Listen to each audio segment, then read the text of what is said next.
I'm sure you know about how you take a stick. If you want to measure how tall a tree is, you just measure from this point. Put this other end on your eye. This isn't about how you do that. Then you sight from right here to the base of that tree behind those stumps. This is the one I'm fixing to cut down, that dead one there. You sight right through there, and you get it to where the top of the stick is at the top of the tree. And in theory, I should be standing right at the top. The top should just barely hit me. So if I come back just a little, and I'm looking at the tree that's right dead between those two stumps down there.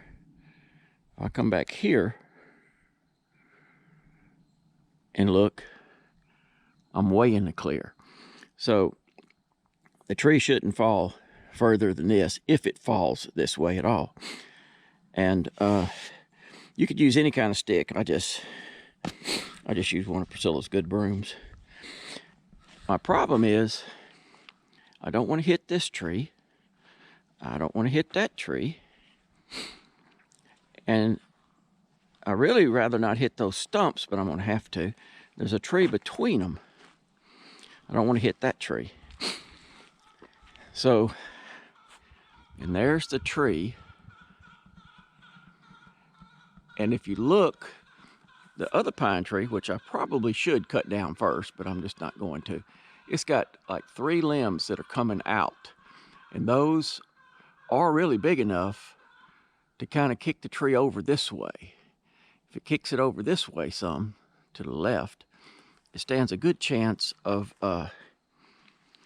hitting one of these two things back here that I don't want to get hit. And I'm hoping I can drop it right through here. I'm hoping I'll hit those 2 stumps. I'm hoping it won't go between them. I don't think it'll fit between them, but probably what it's going to end up doing is either hitting my backhoe or that good tractor I got, or that lift bar. But anyway, anytime you do something like that, at least I do it. This is here by my house. If I was in the woods, I couldn't care less. But here, I'm going to have 2 I always have 2 chainsaws anyway, but I'm going to have 2 chainsaws down there, warmed up, full of gas. I'm going to have wedges and a maul, sledgehammer, to beat them in. Because you sure don't want to get down there and run out of gas, or get in a bind where you have to, you need the wedges and you have to run back to the house to get them. You for sure don't want that. And I'm going to set this back on this building I'm building here. Or at least try to. Let's see how big a nut I make myself look. That ain't gonna work.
did better than I thought it would.